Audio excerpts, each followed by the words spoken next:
Oh, hey, good to see you, my investor friends. This is Lucas here. Now, the other day we were talking about money hacks. I gave you several money hacks that I used myself. Now, today I want to continue in this part of the money hacks that I also use myself. Well, I'll tell you this, today's going to be part two of the two-part series that I'm going to talk about in money hacks. Now, you got to see it like this. When you have money, of course, money is always scarce, no matter how much you have of it, because the moment you spend that amount of money, the moment it's gone, it is gone. And that's why, you got to make choices with the money that you have. And the whole journey of buying something is always far more exciting than actually receiving or buying the certain product that you want. See, same goes for example, I don't know what interests you very much, but I'm interested in gadgets. For example, things like technology like phones. So the moment I want to buy a certain phone, I look in all the specs and then, I weigh all the things saying like, is it really worth it? Like just the other day I was talking about my own phone. I use my phone a lot every day, all day, and I have a lot of screen time as well. But so the moment I want to look for a new phone, the whole journey of checking out which phone I want to. So if this is a graph, this is the moment you want to buy the phone. This is the moment that you decided, you know what, I actually want to look into a certain phone. The whole excitement goes up. The whole excitement of buying the phone goes up. But the moment you buy the phone, which is at that moment, the idea, the whole excitement about the whole phone, about the whole product kind of disappears. And that is just because this part was so exciting. It was exciting to look for information. It was exciting to gather all the information, compare all the information. But the moment you have it, the moment you have your product, in my case, for example, the phone, you like it the moment you have it, but you get used to things really easily. And that's what money hacks is all about. The moment you don't have to buy things, sometimes you just don't have to buy it. It's very simple. Okay, so let's get into today's money hacks that I want to share with you. Okay, so number one, the first one is travel smart. Now, what do I mean with travel smart? I don't know about you, but there are different ways that you can earn air miles. The moment you earn air miles, with those air miles, you can actually fly for free almost. You got to see it like this. I don't know about you, but I tend to travel quite a lot. Now, currently with the crisis that we are in, I'm not traveling that much since, there are hardly any planes in the air. Most planes are on the ground. But but the moment in the past when I was traveling a lot and I traveled like every several weeks, I would always go out for a week or so for business to go, for deals to do, and I would go abroad quite often. Every time when I would fly, I would use the air miles that I saved up together and I would buy a certain ticket. All of a sudden, you're flying for maybe 20 bucks or so. So I would fly to France, for example, and I would only have to pay, the taxes, which was like 13 euros. 13 euros for return ticket, which is not bad, I think. And so this is the way to earn air miles. And earning air miles, it's an easy way. You can use your credit card. The moment you use your credit card to pay for things, you'll get your credit. And in my country, we tend to use Flying Blue credits as well. So the moment you fly with a certain airline or, airlines that are linked up together, you can earn air miles. And using those air miles, you can fly practically for free. You're only paying the taxes, which is super cheap. Instead of paying $1,000 for a ticket, all of a sudden you would be paying maybe $100 or $200 because you're saving up a lot of money on those credits that you have. Okay, that's the first one that I wanted to share with you. The second one is, you don't have to pay for things. Don't pay for things. Don't pay for things that you don't have to. Now, this sounds a bit silly. It's not that you don't want to pay for things, but the moment there are things that you don't need to pay for, but you can prepare or swap out yourself. For example, coffee. When we're talking about coffee, and I use this example very often. I don't know about your country, but in my country, coffee is the most drink in the whole country. The number one drinking coffee. Dutch people, I live in the Netherlands, Dutch people always think, wow, you know what? What's the most drink, drink that you kind of want to drink? That's 3 times drink in a sentence, okay? What do you drink very often? People think it's beer, but that's not true. In the Netherlands, the most popular drink is coffee. So that's why I always tend to use coffee. If you check how often your colleagues or my colleagues, I don't know about you, but in my country, and whenever people go outside, they tend to buy a cup of coffee. Always. So the moment you go to work, for example, on the go, you buy you go to Starbucks, for example, you buy a cup of coffee, which is around $5. You know, it's not that much, but it's good enough. It's an enough amount to say, like, you know what? I'm taking quite a lot of money out of your pocket for just a cup of coffee.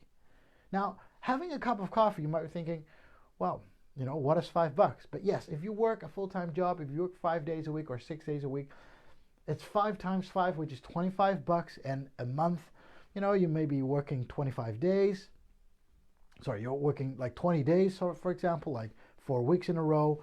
That would already cost you $100. You might be thinking, yeah, but I need my coffee. Well, you know what? You can swap it out. You don't have to pay for the things. You can buy the, you know, you can buy the coffee beans. You can buy a certain coffee mill in the morning. You can make coffee yourself at home, and then maybe a cup is not $5 per cup, but maybe, you know, I calculated the other day, maybe around 60 cents per cup, and all of a sudden you're saving over 10 times the amount almost. Yes. So by making coffee at home and putting it in a cup, like taking it along to work, could already save you 9 times the amount of money on one day. And if you do that every day, if you do that all days that you tend to work, you could save over $100 a month. $100 a month, if you invest that, you know, $100 per month, that's already the amount. I always tell people, start with the lowest amount possible. $25 per month in investing. That's how I started when I was 17 years old. I'll tell you that. I set aside every month $25 to invest.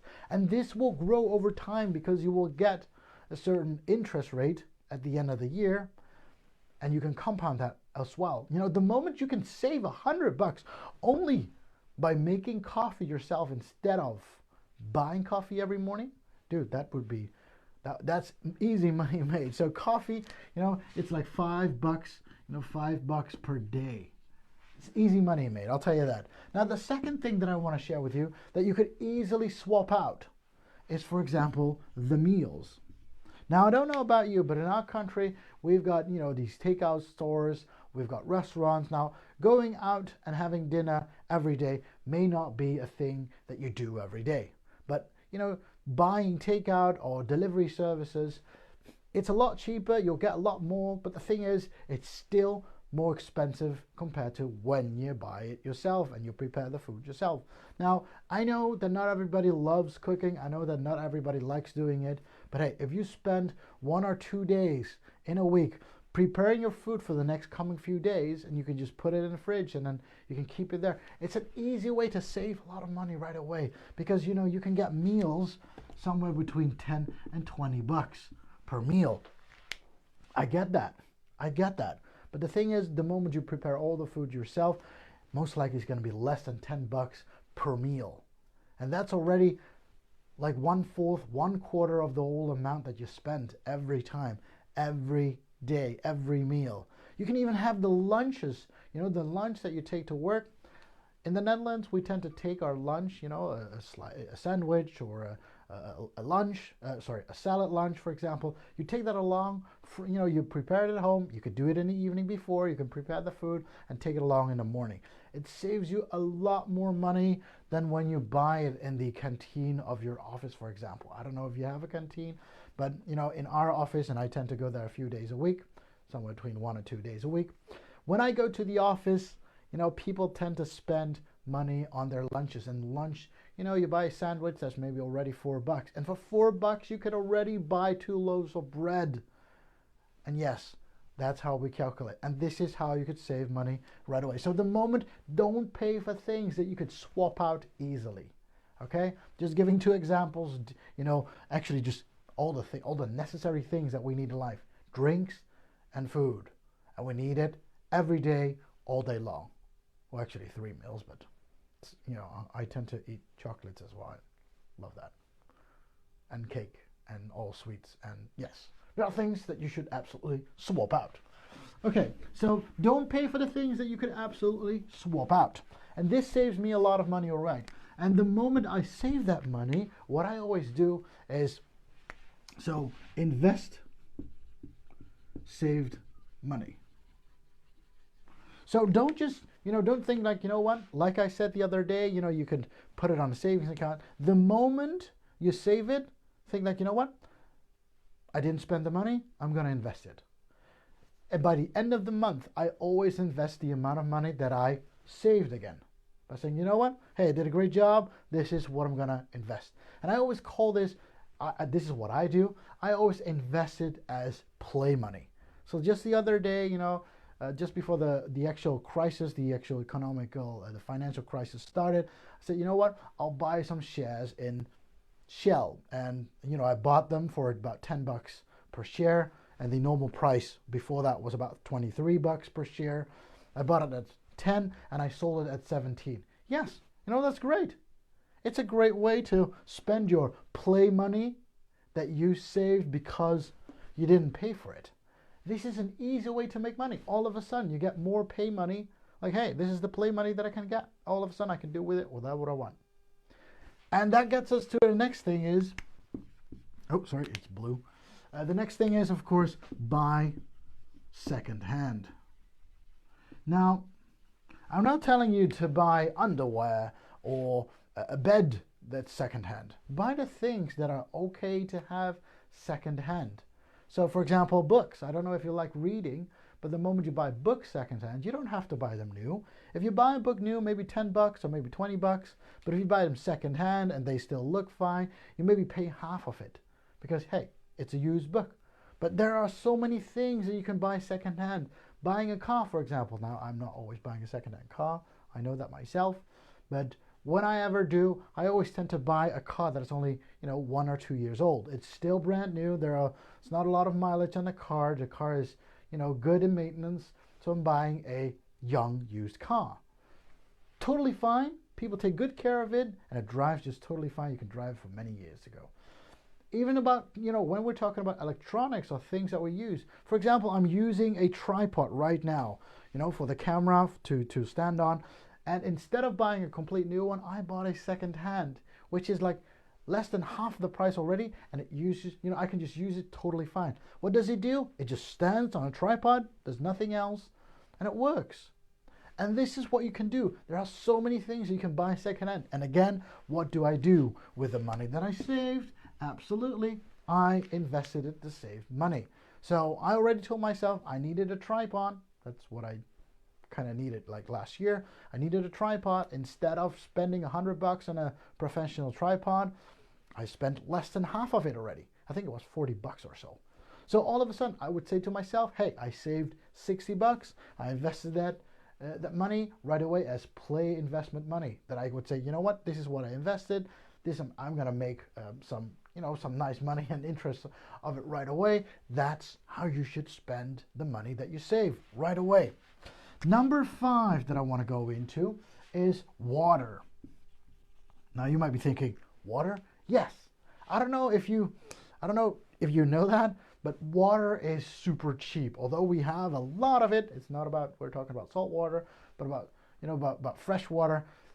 If you would pay for money for having 1,000 liters of water, the tap water I'm talking about, which is about 80 cents, and I'm talking about 80 cents in euros, since I live in the Netherlands. So it's 1,000 liters, which is 1 cubic meter of water is only 80 cents, which is this is a whole bathtub of water. There's a lot of water. 80 cents. But if you buy 1 bottle of water bottled, you have a bottled water, 1 liter of water is about 30 cents. Now you might be thinking, hey, so I could buy 1,000 bottles for 80 cents and I could buy 1 bottle for 30 cents. Yes, if you do that calculation correctly, it's about 400 times cheaper to take tap water. So if you buy a very fancy bottle to take along every day and you fill it with tap water every day, 40 times cheaper. Dude, I don't know about you, but this is saving a lot of money. So we've got these fancy bottles, that you can that you can take off the top, and then you have a cup, and then you can pour it in. There are fancy cups and fancy bottles that you can put your water in, and all of a sudden you can just drink the water. Now, I don't know about your country, if you can drink the tap water in your country, but there are ways to purify the water that comes out of the tap as well. And there are even bottles of water, there are even bottles that will purify the water with a filter that you can use, and then all the water is ionized, for example. And you've got a filter in your water. Totally fine, but the water is so much more cheaper the moment you drink tap water.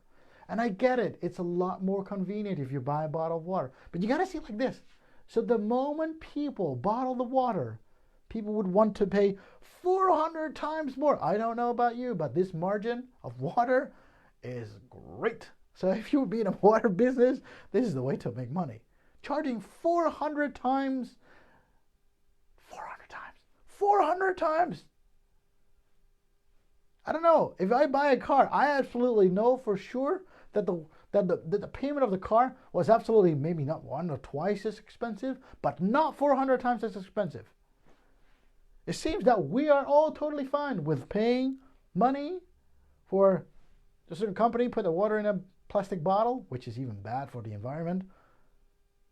Put water in a plastic bottle, and all of a sudden we say, you know what? It's okay to charge more. I don't know about you, but that's kind of weird, actually. If you think about it, that's kind of weird. Okay. Now, number 6 that I want to talk about today, and this is the last one that I want to talk about today with you, is, home workout. You got to see it like this. Especially in the time that we are all locked down and quarantined at home. So going to a sports center or anything is not possible. But hey, you can work out at home. Now, I always like doing this. I always like doing cardio outside. I already did that. I would put on my headphones and I would go for a walk or a little jog. And I would always go there for 30 minutes.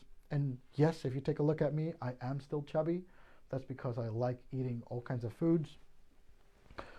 I swap it out for food. But yes, I like walking. I like walking out, taking a walk outside. But even going to the sports school, it would save you a lot of commuting time. There are easy ways to turn on the computer. Take that 2 minutes, think like, you know what? I'll just turn on the computer or turn on the TV and I'll turn on a certain video that, and then you can still do it by yourself. And there are different ways to do it together still, because if you go outside and you would have friends to walk together with, I don't know if you're allowed right now because you've got the 6 feet rule, which is more than this.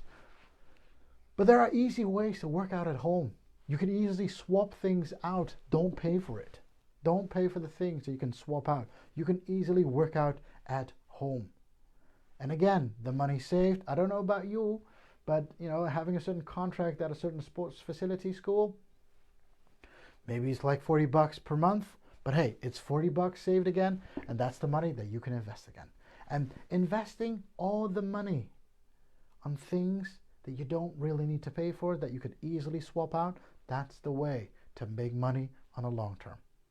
And that's what I wanted to share with you today. Thank you very much for watching. If you like this video, of course, please give me a thumbs up. If you haven't subscribed to the channel yet, be sure to subscribe to the channel and hit that subscribe button. Thank you very much. Please share this video with your friends and family, and I'll see you, of course, on the next video. Bye-bye. Happy investing.